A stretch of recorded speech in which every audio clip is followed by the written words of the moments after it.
3주차 2강입니다. 우리 지금 학습하고 있는 게 ISO 9001 관련인데요. 구체적인 내용은 4장에서 우리가 이 내용을 다룰 겁니다. 인증과 관련해서 사실 이제 이 과정은 컨설팅 업체에게 주로 이제 맡기는 경우가 대부분이긴 합니다만은 회사에서 이제 그 준비할 것들이 꽤 많이 있어요. 그죠? 물론 이제 컨설팅 그 회사랑 계약을 맺은 후에는 의사소통을 통해서 그 진행해야 될 것들, 그런 것들을 그쪽에서 잘 알고 있기 때문에 거기에 따라서 이제 진행을 하면 되겠습니다만은 구체적으로 이런 내용들이 좀 포함될 수 있다 이렇게 보시면 되겠습니다. 그래서 여기 지금 ISO 9001 인증 준비 단계 뭐 이렇게 되어 있잖아요. 이게 이제 그 준비해야 될 것들이라고 생각하면 되겠습니다. 일단 첫 번째는 최고 경영층의 의지, 그게 굉장히 중요합니다. 그래서 그 지지를 얻어야 돼요. 그래서 일단 이런 것들 이제 하는 게 이런 프로젝트, 큰 프로젝트 이런 것들을 하는 거는 최고 경영층의 의지가 없으면 사실 이제 실패하기가 굉장히 쉽습니다. 그래서 리더십이 굉장히 필요하거든요. 왜 그러냐면 이거 하는 데 있어갖고 이제 모든 사람들이 이게 여기 참여해야 되거든요. 근데 최고 경영자가 나서서 하지 않으면 거기에 안 하려고 그러죠. 사람들이 보통 보면. 왜 그러냐면 뭐 직접적으로 자기와 관련된 일이 아닐 수도 있잖아요. 그래서 최고 경영층의 그 확고한 의지 이런 것들이 굉장히 중요하다 이제 그런 얘기고요. 그 다음에 이제 공식적인 기구 같은 게 만들어져야 됩니다. 그러니까 예를 들면 품질위원회랄지 뭐 이런 그런 공식적인 기구가 만들어져서 그 기구에서 이런 프로세스를 관장할 수 있도록 이렇게 해야 되겠죠. 그 다음에 중요한 게 뭐냐면 모든 이제 그 직원들이 참여해야 되거든요. 그래서 뭐 우리가 얘기하던 뭐 TQC나 TQM 뭐 이런 거 얘기하면서 이제 전사적이 돼야 된다고 뭐 그런 얘기는 하지 않았습니까? 그죠? 그래서 모든 사람이 이제 이 품질에 대해서 관심을 가지도록 하고 그런 의미에서 이제 좀 교육 훈련 이런 것들을 해야 된다 이제 그런 얘기가 되겠습니다. 세 번째는 이제 그 정책과 관련된 건데요. 그래서 물론 이제 그 IS 9001에서 요구하는 거 이런 것들을 이제 참고해서 만들면 되겠습니다. 비전하고 미션 같은 거 이런 거 개발해서 그리고 목표 설정이랄지 뭐 이런 거 있지 않습니까? 그 품질 전반적으로 품질 정책 매뉴얼 이런 것들을 이제 만들어야 되겠죠. 그 다음에 이제 구체적으로 이제 운영 절차와 관련해서 이런 게 이제 문서화를 해야 됩니다. 이 IS 9001에서 요즘은 조금 덜해졌습니다만은 과거에는 문서화가 절대적이었어요. 그러니까 이걸 다큐멘테이션을 해야 돼요. 모든 거를. 그러니까 매뉴얼하고 서류로 남겨야 돼요. 모든 거를. 그래서 결국은 그 평가도 이제 서류하고 실사하고 이렇게 이루어지겠죠. 그래서 문서화를 운영 절차에 대한 문서화 이 과정을 이제 거쳐야 되겠죠.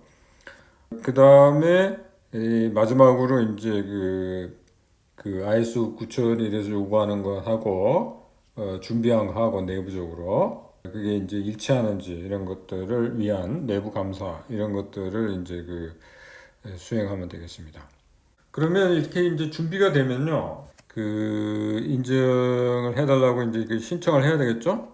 신청을 하는데 이 신청은 물론 이제 ISO에다가 합니다만은 ISO가 직접 뭐 나와서 감사를 하고 뭐 이러지는 않습니다. 나라별로 그거를 하는 그 인증 기관들이 있어요. 제가 이 책 썼을 당시에 이제 한국인증지원센터라는 데가 있어요. 거기서 이제 그 인증 기관들이 거기에 리스트가 되어 있는데 그 당시에 49개인데 지금 더 늘어났겠죠? 그러니까 이런 기관들이 이제 그 직접 회사에 가서 이런 감사도 하고 이제 그렇게 하는 겁니다. 그리고 거기서 이제 그 결정을 하는 거예요. 그 한국인증지원센터는 어디 소속이냐면 이제 산업통상자원부에 보면은 이제 국가기술표준원이라는 데가 있는데 그 밑에 있습니다. 한국인증지원센터라는 데가. 그러니까 거기서 그러니까 ISO에다가 그걸 요청을 하면 그 한국인증지원센터 그 인증기관 중에 한 군데가 나와가지고 이제 감사를 진행하게 되겠죠. 그런 식으로 진행이 됩니다. 그래서 인증기관이 나와서 이제 감사 프로세스를 이제 진행하고 그 감사를 이제 통과하게 되면 이제 ISO에서 이제 그 인증서를 이제 발급하는 그런 단계를 거치게 된다. 이렇게 보면 되겠습니다. 아까 잠깐 얘기했듯이 그 ISO에서 그 사실은 이제 굉장히 다양한 인증들이 있어요. 인증들이 있고 품질 관련된 게 이제 ISO 9001이라는 게 있다 그랬죠. 그것 위에도 뭐 여러 가지 그 인증들이 있습니다. 분야마다. 이제 환경과 관련된 게 요즘 굉장히 그 관심이 있잖아요. 그러니까 뭐 예를 들면 우리나라가 뭐 어디에 뭐 수출을 한다 했을 때 그 예를 들면 독일이다 그러면 독일에서는 반드시 요구하는 게 그 환경 인증, 환경과 관련된 인증 ISO 14000 그거를 획득을 했는지 그런 것들을 이제 중점적으로 본다는 겁니다. 그래서 요즘은 이제 ISO 14000 이런 것들도 그죠 획득을 해야 돼요. 만약에 수출을 한다면은. 그래서 이 환경과 관련된 인증은 ISO 14000 이 굉장히 유명하고요. 그 다음에 그 항공과 관련된 또 인증이 또 따로 있어요. 그러니까 AS 9100이라고 이렇게 인증이 있고요. 그 다음에 자동차와 관련된 건 굉장히 다양한 그 인증들이 있는데요.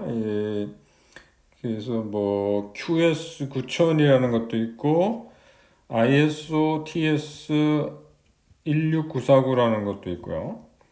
그 다음에 뭐 포드하고 특히 GM에서는 이제 공급자들한테 이게 ISO 14001 이거를 요구를 한다는 겁니다. 그래서 이것도 역시 환경 표준입니다만은 그러니까 각 분야마다 그 분야에서 그 요구하는 그런 인증들이 있어요. 예? 그렇게 알고 있으면 되겠습니다. 그리고 쭉 통계 쪽으로는 ANSI, ASQ C1.4 뭐 이렇게 되어 있는데요. 이거는 우리가 볼 겁니다. 이거 나중에 이제 샘플링하고 관련 있는 거거든요. 요거는 나중에 우리가 뒷부분에 가서 우리가 보게 될 겁니다. 그 다음에 뭐 통신과 관련된 인증도 있고요. 그래서 분야마다 이런 그 인증들이 있다. 이렇게 여러분들이 알고 있으면 되겠습니다. 3장의 이제 마지막으로 그 제조물 책임법이라는 거에 대해서 여러분들한테 이제 좀 소개를 드리겠습니다. 사실 이제 제조물 책임법은 우리나라는 좀 늦게 이게 만들어졌는데 다른 나라에 비해서요. 이게 사실은 이제 이게 만들어지면요. 사실 이제 기업 입장에서 굉장히 그 책임이 이제 굉장히 그 강화되는 겁니다. 그러니까 자기가 만든 제품에 대한 그 책임 있죠? 이런 것들이 잘못되었을 경우에 발생하는 무슨 신체장애 뭐 문제랄지 뭐 이런 것도 있잖아요. 그런 것 때문에 과거에는 이게 이제 만들어지기 전에는 주로 이제 민법으로 이제 해결이 됐거든요. 근데 그 제조물 책임법은 누구를 위한 법이냐면 고객을 위한 법이에요. 그러니까 훨씬 민법일 때보다 훨씬 그 책임이 더 강화돼 있고요. 그리고 입증하는 데 있어가지고도 훨씬 고객 입장에서 유리하게 되어 있어요. 그래서 이 법이 굉장히 고객한테 유리한 법이다 이렇게 보시면 되겠고 그래서 제조물 책임법이라는 거는 제조물의 결함으로 인해서 신체 재산상의 손해에 대해서 제조업자 등의 손해배상을 규정한 법률이에요. 이게요. 제가 이것과 관련돼서 따로 뭐 파워포인트 이런 것들을 준비한 게 있는데 우리가 시간이 있으면 나중에 그거를 여러분들한테 한번 소개를 자세한 거는 이제 좀 소개를 드리겠고 뭐 재미나는 사례들이 굉장히 많습니다. 옛날에 뭐 이런 것도 있었어요. 그러니까 맥도날드에서 예를 들면은 커피를 그죠 주문을 해서 커피를 마시다가 입이 뒤었어요. 그러면 그 경우에 그럼 누구 책임이냐? 입 뛴 경우에 여러분들 생각에 그 누구 책임인 것 같습니까? 커피 마시다가 입 뛴 경우에 그게 그 여러분들 생각에 그 마시는 사람 잘못일 것 같죠? 근데 그게 어떻게 그 판결이 났냐면 그 맥도날드 측에 책임 있는 걸로 나왔어요. 그 이유가 뭐였냐면 지금은 어떻게 되는지 모르겠습니다만 맥도날드에서 어떻게 했냐면 뜨거운 커피의 그 온도 있죠? 온도를 다른 데 비해서 한 5도 정도 더 높게 했다는 겁니다. 그게 그 이유는 뭐냐면 물론 이제 더 맛있는 커피를 제공하기 위해서 그렇게 된 거죠. 근데 이제 그게 문제가 돼가지고 결국 손해배상을 했어요. 입주인 사람한테. 그래서 그런 책임, 그런 것들을 규정한 법률이다. 이렇게 보시면 되겠습니다. 제조물 책임법의 제정 취지는요. 첫 번째, 제조물의 결함으로 인해, 결함하고 과실하고에 대해서는 뒤에 이제 좀 구분을 하겠습니다만은, 제조물의 결함으로 인해서 발생한 손해에 대해서 제조업자 등의 손해배상 책임을 규정한 거다. 이렇게 보면 되겠고요. 그 다음에 피해자의 보호를 도모한다. 그 다음에 국민 생활의 안전 향상과 국민 경제의 건전한 발전에 기여한다. 이게 이제 제정 취지라고 보면 되겠습니다. 사실 근데 이게 만들어짐으로 인해 가지고 사실 기업 입장에서도 이제 뭐 제품 디자인이나 이런 거에 굉장히 재질이나 이런 데 신경을 많이 쓰잖아요. 그래가지고 오히려 경쟁력이 이제 세계 시장에서 경쟁할 때 경쟁력이 더 높아졌다고 합니다. 그런 이점도 있어요. 제조물 책임법 후에 달라진 점이 뭐냐? 제조물 책임법이 만들어지기 전에는요, 민법에 따라서 제조업자 상대로 이제 소송을 해야 됐었어요. 문제가 생겼을 때. 근데 제조물 책임법이 시행된 후에는 제조물 책임법에 따라서 제조업자를 이제 고발하게 되는 거죠. 그 달라진 점이 뭐냐면요. 옛날에는 제조업자의 과실을 입증을 해야 됐는데, 이제는 제조물의 결함만 입증하면 되어서 소비자에게 이게 굉장히 유리하다는 겁니다. 그러면 과실하고 결함의 그럼 차이가 뭐냐? 과실은 실수나 부주의로 인한 잘못을 얘기하는 거고요. 결함은 통상적으로 기대할 수 있는 안전성이 결여되어 있는 상태입니다. 그러니까 과실은 실수나 부주의가 있었다는 걸 증명을 해야 되잖아요. 근데 이게 굉장히 어렵다는 거죠. 그러니까 회사 내부 사람이 아니면 모르잖아요. 그죠? 그래서 그 입증하기 굉장히 어려운데 결함은 피해자가 쉽게 증명할 수 있다는 거예요. 그리고 여기 이제 제조물 책임법은 말 그대로 제조물에 대한 겁니다. 그래서 제조 또는 가공된 동산 이런 것들이 이제 모두 포함되는데 가공되지 않은 농수산물, 부동산, 그다음 정보 서비스, 전기 등의 무체 에너지는 포함되지 않아요. 그러니까 부동산이나 뭐 농수산물 이런 것도 포함이 안 됩니다. 그러니까 배추 이런 거는 여기 포함이 안 돼요. 근데 이 배추를 가지고 만든 무슨 통조림이랄지 뭐 이런 거 있잖아요. 이런 것들은 이제 포함돼요. 그러니까 역시 마찬가지입니다. 생선도 그 자체로는 포함이 안 되는데 생선을 가지고 예를 들면 통조림을 만들었다 그러면 그거는 이제 포함되게 됩니다. 결함은 이게 크게 이제 세 가지로 구분이 되는데요. 그래서 제조상의 결함, 설계상의 결함, 표시상의 결함 이런 것들이 이제 포함이 되겠습니다. 그래서 제조상의 결함은 제조 과정에 문제가 있어서 발생한 결함이고요. 설계상의 결함은 제조물의 설계 과정에서 발생한 결함이 되겠고, 표시상의 결함은 제조물에 지시, 경고, 설명 등을 하지 않아 발생한 결함입니다. 이것도 굉장히 중요해요. 그래서 요새 이제 무슨 제품을 판매한다 그러면 설명서 같은 거 이런 거 잘 만들어야 돼요. 이거 잘못했다가는 이제 나중에 다 배상을 해야 되는 이제 그런 문제가 있다는 거죠. 여러분들 저기 뭡니까? 이런 경우 한번 생각해 보세요. 예를 들면은 드라이어기를 쓰다가 예를 들면 목욕탕에서 드라이어기를 쓰다가 그게 물에 닿는 바람에 감전이 됐다. 그러면 이게 누구 책임입니까? 이게 상식적으로 보면은 사용자의 책임처럼 느껴지지만 그래도 이게 제조업체의 결함일 가능성도 있다는 겁니다. 뭐 예를 들면 설명서에 드라이기를 예를 들면 물에 빠뜨리지 말아라 이런 거를 그 경고를 넣어야 되는데 그런 경고를 안 넣었다든지 뭐 이러면은 자기가 또 나중에 책임을 질 수도 있는 거예요. 그래서 굉장히 이제 조심을 해야 된다는 거고 제조물 책임법에 의해서 손해배상 책임을 지는 제조업자는 누구냐? 이게 반드시 만든 사람만 포함되는 건 아닙니다. 그러니까 제조물의 제조, 가공 또는 수입을 업으로 하는 자는 이제 거기에 들어가고요. 그 다음에 포함되고, 그 다음에 제조물의 성명, 상호, 상표, 기타 식별 가능한 기호를 사용하여 자신을 제조업자로 표시한 자, 혹은 또 제조업자로 오인시킬 수 있는 표시를 한 자, 이런 사람까지 다 포함됩니다. 그리고 제조업자는 제조물의 결함으로 인해서 생명, 신체 또는 재산의 손해를 입은 자에게 그 손해를 배상해야 하고요. 피해가 결함이 있는 제조물 자체에만 그친 경우에는 제조물 책임의 대상에서 제외된다. 이거는 그냥 그러니까 그 피해가 이제 사람들한테 미쳤으면 이제 문제인데 제조물 자체에만 이제 그친 경우에는 그냥 보상을 해주면 되는 겁니다. 그러니까 그 제품을 뭐 교환해 준다든지 아니면은 뭐 그런 것만 하면 돼요.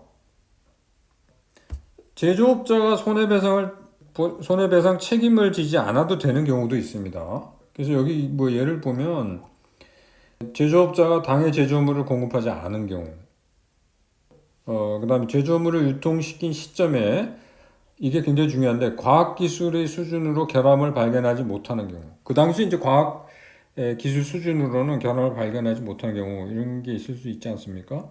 그런 경우는 이제 면책이 되는 거죠. 그 다음에 제조물의 결함이 제조업자가 당해 제조물을 공급할 당시 법령이 정하는 기준을 준수함으로써 발생한 경우. 이제 그 당시에 이제 그 법령에 따라서 했을 경우에는 그러니까 면책이 되는 거죠. 면책 사유에 들어갑니다. 그 다음에 원재료 또는 부품을 사용한 제조물 제조업자의 설계 또는 제작에 관한 지시로 인해 결함이 발생한 경우. 이런 경우 이제 면책이 된다는 이제 그 얘기가 되겠습니다. 이것도 역시 마찬가지입니다. 이제 제조물 책임법이 나와서 이 제조업자는 사전에 문제가 발생하지 않도록 해야 되는 거예요. 사실은 이제 그 소비자가 어떤 일을 저지를지 아무도 모르잖아요. 그러니까 우리가 상식 밖의 일을 저지르는 사람들도 굉장히 많아요. 그죠? 소비자 중에는. 그런 것까지도 다 좀 고려를 해갖고, 그러니까 안전한 그런 제품을 만들어야 된다는 겁니다. 그리고 요새 이제 하도 이런 게 문제가 되니까 이게 만약에 한 건이 잘못되면 이게 회사가 망할 수도 있거든요. 특히나 우리나라는 그런 게 없습니다만은 저기 미국 같으면 여러분들 왜 징벌적 배상이라는 거 있잖아요. 그 제도. 그러면 그게 어마어마한 액수로 그 배상이 이루어지거든요. 그러면 배상 판결이 이루어지면 회사가 문을 닫아야 되는 그런 경우도 생길 수가 있습니다.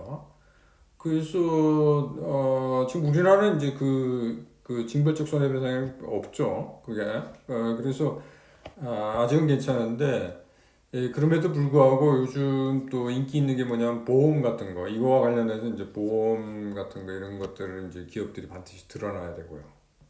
문제가 생겼을 때 그 보험으로 해결할 수 있도록 일단 하여튼 조심하는 수밖에 없습니다. 자, 그러면 이 얘기는요, 제조물 책임법은 제가 기회가 되면 재미난 얘기들이 많이 있기 때문에 다음번에 여러분들한테 이제 소개하도록 하겠습니다. 시간이 있을 경우에. 자, 오늘 강의는 프로젝트 수행 방법과 평가에 대해서 여러분들한테 말씀 드리는 걸로 종료하도록 하겠습니다. 이번 학기에 원래는 그 그룹 프로젝트를 수행하는 것으로 생각을 하고 있었습니다만은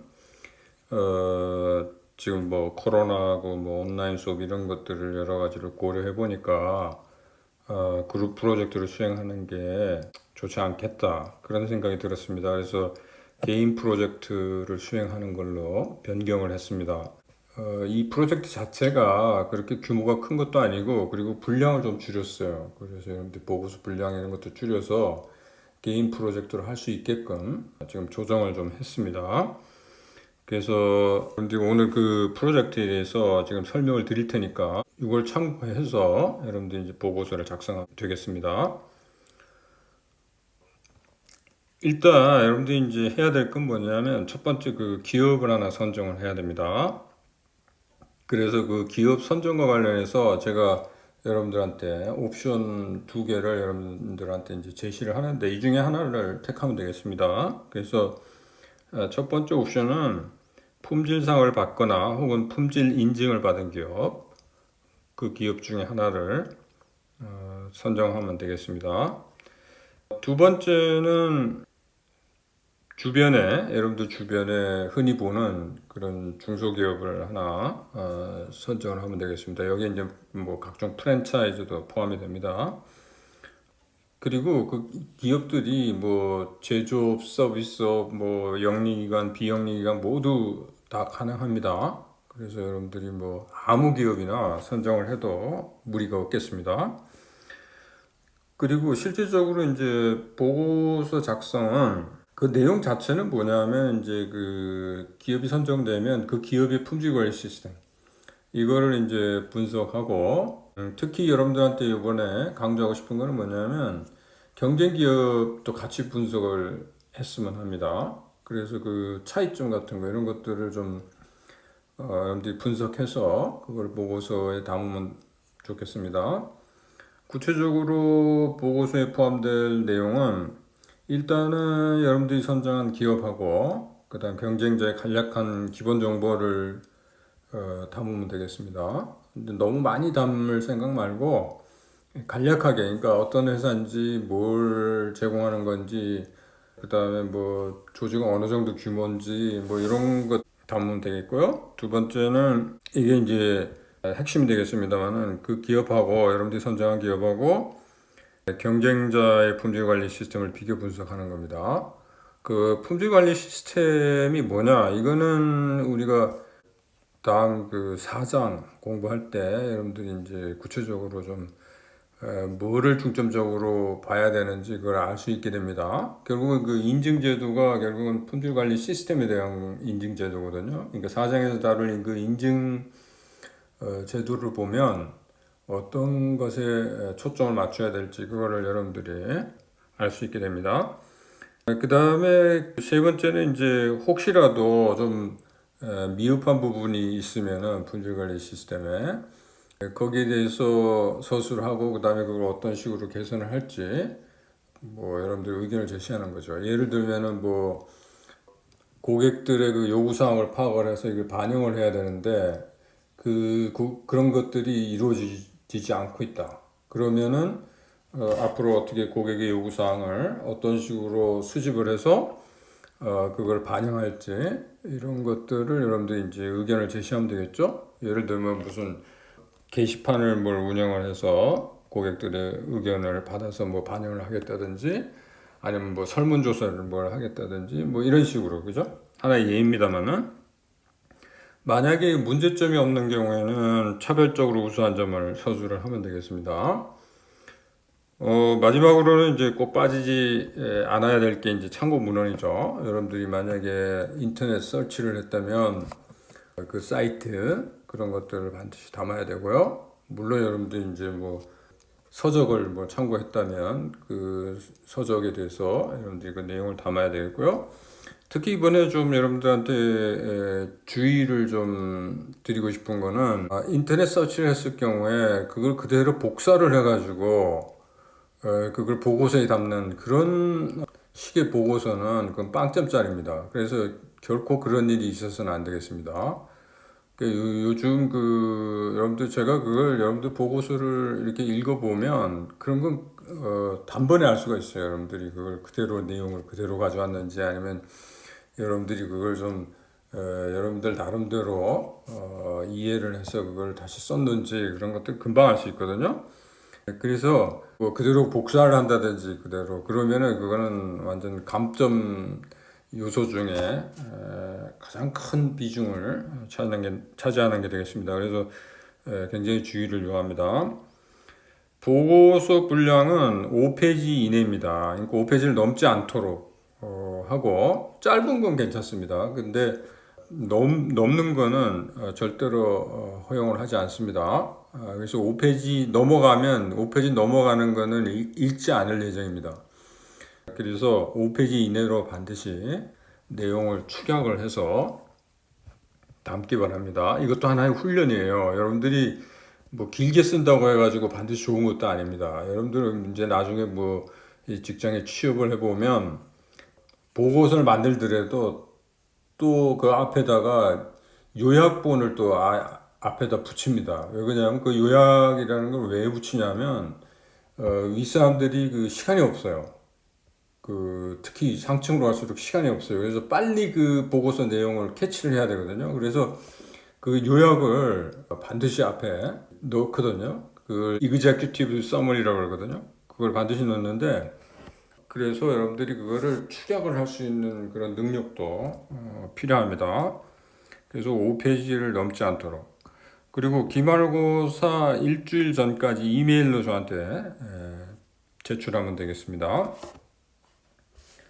보고서를 평가하는 기준은요, 이렇게 한 6가지를 생각을 해봤습니다. 그래서 구성의 적절성, 그 다음에 내용의 충분성, 그 다음 비교 분석의 질적 우수성, 그 다음에 학습한 내용과의 연계성, 타 보고서와의 차별성, 참고 문항의 적절성, 이런 식으로 이제 6가지 기준을 적용을 할 예정이고요. 여러분들 이제 보고서 그 작성할 때 왜 위에 그 비교 분석하고 문제점 및 개선 방안 뭐 이거 서술하게 돼 있잖아요. 그거는 우리가 그 수업 시간에 배운 내용 있잖아요. 그것과 좀 연관을 시켜가지고, 그렇죠? 접목을 시켜가지고 여러분들이 서술을 할 수 있으면 좋겠습니다. 마지막으로 여러분들한테 이제 뭐 어떤 기업을 선정할 수 있는지 그걸 좀 참고하시라고 지금 예를 좀 들어놨습니다. 그래서 여기 있는 뭐 예에서 여러분들이 선정하라는 건 아니고요. 여러분들이 이제 독창적으로 좀 자신이 관심 있는 기업 있죠? 그걸 선정했으면 좋겠습니다. 여기 보면 뭐 크게는 뭐 삼성전자하고 LG전자를 뭘 비교할 수도 있겠습니다만 이런 건 너무 거창하죠. 자료는 많겠습니다만 좀 거창하고, 뭐 예를 들면 여러분들이 자주 가는 뭐 편의점 비교를 한번 해본다든지, 아니면 뭐 미용실 있잖아요. 동네 미용실하고 프랜차이즈 미용실 한번 비교를 해본다든지, 아니면 동네 빵집하고 아니면 프랜차이즈 빵집하고 비교를 한번 해본다든지, 뭐 여러분들 자주 가시는 그 카페들 있죠? 그거 한번 비교해 본다든지, 뭐 여러 가지 다양한 것들이 가능하겠습니다. 그래서 절대적으로 여러분들이 관심 있는 거를 선정을 하세요. 그렇지 않으면 여러분들이 그 이번 그 프로젝트 수행하는데 별로 흥미를 느끼지 못할 거 아닙니까? 그죠? 평소에 알고 싶었던 그런 기업들 있죠? 그런 기업들을 선정을 했으면 합니다. 자, 설명을 이 정도로 하고, 여러분들이 혹시나 궁금증이 있으면은 이메일로 저한테 연락을 하시면 답변을 드리도록 하겠습니다. 그럼 오늘 수업은 여기서 마치도록 하겠습니다. 수고했습니다.